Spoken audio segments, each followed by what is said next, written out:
खबर छपरा बिहार से है, जहां चुनाव को लेकर माहौल गर्म नजर आ रहा है। सभी क्षेत्रीय नेता अपनी अपनी पार्टी से चुनाव लड़ने की दावेदारी पेश करते नजर आ रहे। सभी का अपनी पार्टी से चुनाव लड़ने व जीतने का दावा किया जा रहा है। ऐसा ही एक नेता है ओम प्रकाश कुशवाहा, जो राष्ट्रीय लोक समता पार्टी के मांझी विधानसभा क्षेत्र से अपनी दावेदारी पेश कर रहे हैं। जब हमारे संवाददाता मनोज कुमार सिंह ने राष्ट्रीय लोक समता पार्टी के मांझी सीट की दावेदारी करने को लेकर ओम प्रकाश कुशवाहा से उनके चुनाव लड़ने को लेकर बात की, तो ओम प्रकाश कुशवाहा ने क्या कुछ कहा, देखिए एक रिपोर्ट। नमस्कार दोस्तों, मैं मनोज कुमार सिंह, नेशनल खबर 9 छपरा। बिहार में विधानसभा चुनाव का बिगुल बजने वाला है, वहीं मैं मांझी विधानसभा में आज आया हूं। चुनाव को लेकर बहुत तरह के समीकरण बन रहे हैं। मांझी विधानसभा क्षेत्र से कई प्रत्याशी अलग अलग पार्टी से अपने चुनाव लड़ने की कर रहे हैं दावा। अभी मैं आया हूं मांझी प्रखंड के कोहड़ा गांव में, जहां की रालोसपा पार्टी से ओम प्रकाश कुशवाहा जी चुनाव लड़ने की दावा कर रहे हैं। इस दावे में कितनी सच्चाई है और पार्टी उन्हें टिकट देती है कि नहीं, हालांकि वह क्षेत्र में अपनी दावेदारी पूरी तरह से मजबूत किए हैं और जनता में उनकी लोकप्रियता काफ़ी बढ़ गया है। आइए उन बातों को लेकर आज उनके मैं निवास स्थान पर आया हूँ और उनसे चुनाव को लेकर बातें होंगी और उनका विश्लेषण किया जाएगा कि क्या पार्टी में उनके अभी तक इन्होंने किस तरह का कार्य किया और पार्टी उन्हें क्यों टिकट देगी। आइए चलते हैं अपने सहयोगी के साथ। पहला सवाल सर, आप राजनीतिक में कब आए? वैसे तो हमारी राजनीतिक जीवन शुरुआत हुई SFI के माध्यम से 1982 में, जब हमने इंटरमीडिएट में एडमिशन कराया, उसी समय से भारत की मार्क्सवादी कम्युनिस्ट पार्टी के छात्र संघ से राजनीतिक शुरुआत किया और इसी क्रम में आगे बढ़ते बढ़ते हम भारतीय कम्युनिस्ट पार्टी मार्क्सवादी के किसान सेल के राज्याध्यक्ष तक हम इसे पद पर हम पहुँचे थे।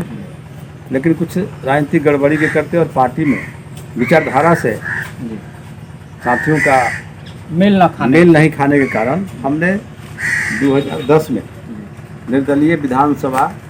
चुनाव की तैयारी किया मांझी विधानसभा से, और अपने साथियों के साथ दमखम के साथ हमने मांझी विधानसभा में कदम रखा। जनता का स्नेह अपार मिला और तमाम जो बुजुर्ग पार्टी थी और निर्दलीय प्रत्याशी थे,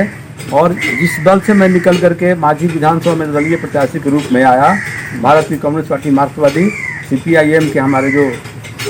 करीबी साथी थे सत्येंद्र यादव, उन्हें 3435 वोट है और हमने पहली बार में ही 74 वोट ला करके साबित किया कि कम्युनिस्ट पार्टी के साथियों के साथ जो हमारे साथ व्यवहार हुआ, इसके चलते पार्टी से बुजुर्ग लोगों ने, तमाम लोगों ने मुझे जन समर्थन दे करके साबित किया कि कम्युनिस्ट पार्टी में कहीं न कहीं अक्रमणता है, कहीं न कहीं मैंने पार्टी का जो विचारधारा है उससे भटकाव है। रालोसपा से आप कब जुड़े? वैसे तो रालोसपा में हम 2013 में जुड़े जब पार्टी का गठन हुआ, लेकिन मैं किसान सेल में था। तो ये भारत की कम्युनिस्ट पार्टी का ये जो किसान काउंसिल का जो बुकलेट है, मैंने विचारधारा और जो उसका संविधान है, उस संविधान के तहत यह मार्क्सवादी कम्युनिस्ट पार्टी की जो किसान संगठन है वह एक स्वतंत्र संगठन है और उसमें रहते हुए भी आप किसी दूसरे संगठन में जुड़ सकते हैं। तो हम राष्ट्रीय लोक समता पार्टी के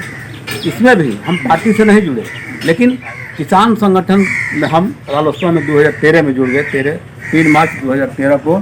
पटना के गांधी मैदान में जब उसकी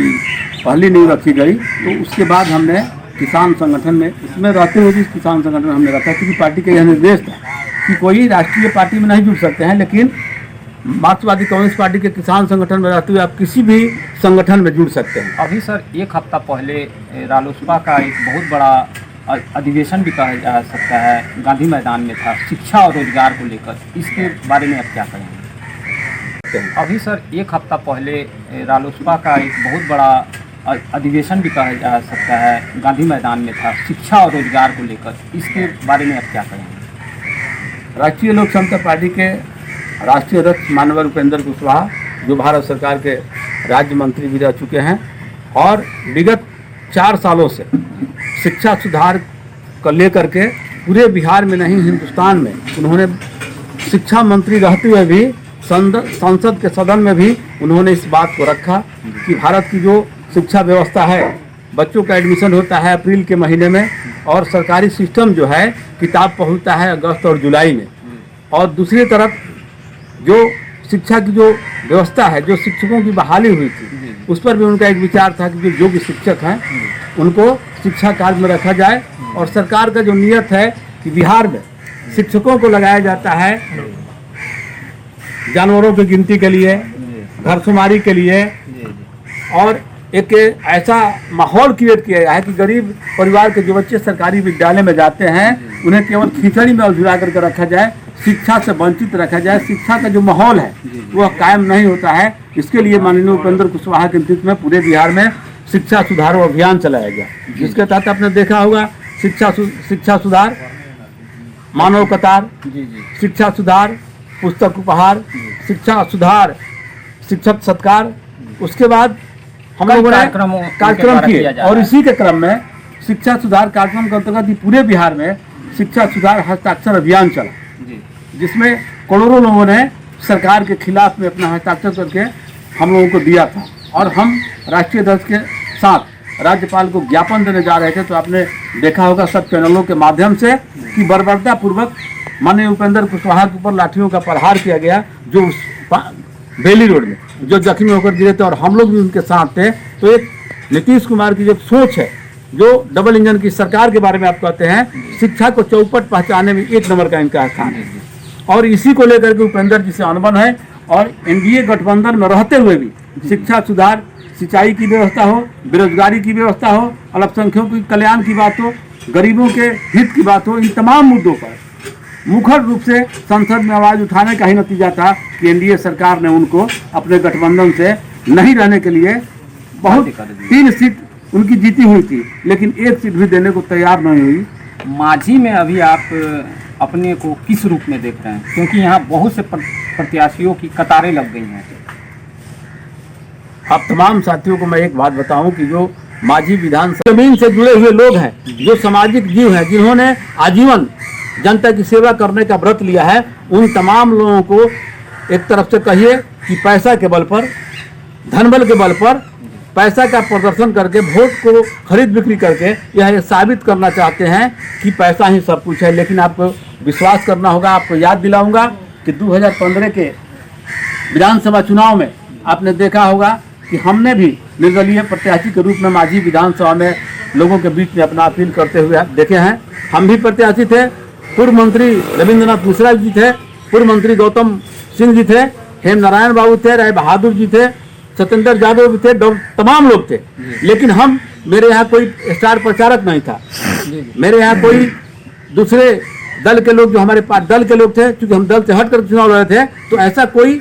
स्टेज नहीं था जहाँ पर बड़े बड़े नेता आते हों। लेकिन हम तमाम नौजवान साथियों के साथ, किसान मजदूरों को साथ को लेकर के यह साबित किया माझी में कि जो पूर्व मंत्री रहे हैं उन तमाम लोगों से, जो पूर्व विधायक थे उन तमाम लोगों से दोबारी वोट ला करके यह साबित किया कि आज भी भारत माझी की जनता हम लोगों को इस रूप में पसंद करती है कि जमीन से जुड़े हुए लोग हैं और गरीब गुरबों की बात करते हैं, गरीब गुरबों की भलाई के लिए, मजदूरों की कल्याण के लिए, नौजवानों के हित के लिए, शिक्षा में सुधार के लिए, इन तमाम मुद्दों पर जब भी मौका आया है हमने प्रखंड और जिला से लेकर के राज्य तक अपनी आवाज़ को बुलंद करने का काम किया है। ऐसा सुनने में आया कि आप पूर्व में प्रखंड मुख्यालय की अपने क्षेत्र में बातें भी रखे हैं बनवाने की। नए जब हम लोग 2006 में मुखिया बने थे और मुखिया बनने के बाद हम मुखिया संघ के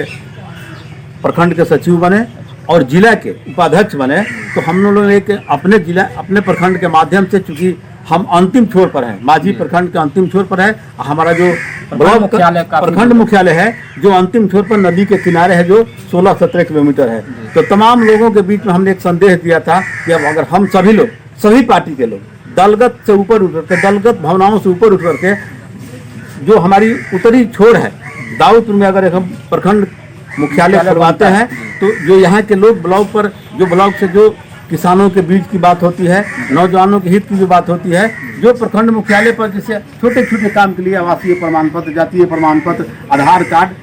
बीज के लिए जाना पड़ता है, तो बहुत ऐसे लोग हैं जो उम्रदराज हैं, महिलाएं हैं, जो नहीं पहुंच पाती है, तो निकट होने के कारण उनको इसका लाभ मिलेगा। इसके लिए हमने पुरजोर प्रयास किया था। आज भी हम लोग जब छठूगिरी सहित मार्ग पर हम लोग कार्यक्रम करते हैं, तो उसमें यह मुद्दा जोर शोर से उठा है। और विधानसभा के बाद चाहे रिजल्ट जो भी हो, निश्चित रूप जिनके बच्चे सरकारी विद्यालय में पढ़ते हैं वही सही में भारत के गरीब लोग हैं, जिनके बच्चे सरकारी विद्यालय में 1 से लेकर के 10 तक पढ़ते हैं। उन लोगों को पहले आरक्षण दीजिए, उसके बाद अब 10% आरक्षण और लोगों को देने की बात कीजिए। तो ये नीतीश जी का जो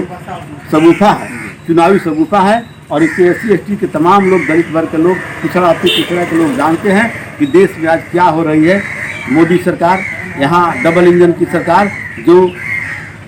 बिहार के नौजवानों के साथ ही नहीं पूरे हिंदुस्तान के नौजवानों के साथ जो रवैया अपनाया गया है, कभी पकौड़ा उद्योग की बात होती है, कभी खिलौना उद्योग की बात होती है। पहले हुआ था कि हमारी सरकार बनेगी तो हम 2 करोड़ नौजवानों को बेरोजगारी दूर करेंगे और रोजगार देंगे। लेकिन आप मीडिया के साथी हैं, आप हर जगह घूमते हैं, आपसे बेहतर हम नहीं जानते हैं। आप ही पता लगा लीजिए कि जब से भारत में मोदी की सरकार आई है, कितने नौजवानों को नौकरी मिली है और कितने बेकारी दूर हुई है और कितना काला धन आया और कितने लोगों के खाते में गए। अगर अंतिम बार पार्टी अगर आपको टिकट देती है और आप जीतते हैं, तो मांझी विधानसभा के लिए आप किस तरह का कार्य करेंगे? अगर पार्टी की तरफ से मुझे उम्मीदवार बनाया गया और जनता का स्नेह मिला, हम मांझी विधानसभा में विजयी हुए, तो हमारा एक प्रयास होगा कि अभी तक जो सत्ता परिवर्तन की बात हुई है, हम चाहेंगे कि व्यवस्था परिवर्तन की बात हो। जो आम लोग को यह महसूस हो कि आज से पहले 70 साल आज़ादी के बाद में पहली बार कोई नौजवान मांझी की धरती पर विजयी होकर आया है, जो सिस्टम डेवलप किया है। आप देखे होंगे आज़ादी के बाद भी आज तक अगर गांव में किसी तरह का झगड़ा होता है और कोई बड़ बुजुर्ग, कोई महिला थाने पर जाती है, तो लगता है कि ये गुलामी का दिन है। जो प्रशासनिक लोगों को जो बात करने का तरीका है, जो जमदार टाइप के लोग हैं, दरोगा जी हैं, इंस्पेक्टर साहब हैं, जो बात करने का लहजा है, जिससे लगता है कि हम आज भी गुलाम हैं। जो 80 बरस के सिस्टम जाता है, लाएंगे, जाता है, तो उसके साथ तुम ताम की बात हो। तो हमारा प्रयास होगा कि सिस्टम सुधरे और लोगों को एहसास हो कि यही सही में लोकतंत्र है। लोकतंत्र का मतलब यही होता है कि आम आदमी की भागीदारी हो। अभी मैं बात कर रहा था रालोसपा के मांझी विधानसभा से भावी प्रत्याशी के रूप में ओम प्रकाश कुशवाहा जी, और इन्होंने वर्तमान सरकार की जो भी नीतियां हैं उससे बिल्कुल संतुष्ट हैं। अब देखना यह होगा कि मांझी विधानसभा की जनता ओम प्रकाश जी को चुनती है या इनके जो साथ जुड़े हुए कांग्रेस है उनको चुनती है। हालांकि इन्होंने साफ कहा है कि जो पार्टी का निर्देश होगा उसे सर्वमान्य होगा। अब देखना यह होगा आने वाले समय में कि ओम प्रकाश जी पे मांझी के लोग कितने विश्वास करते हैं। छपरा से मनोज कुमार सिंह की विशेष रिपोर्ट। अगर खबर अच्छी लगी हो तो खबर को लाइक करें तथा चैनल को सब्सक्राइब कर बेल आइकन जरूर दबाएं और शेयर करना न भूलें।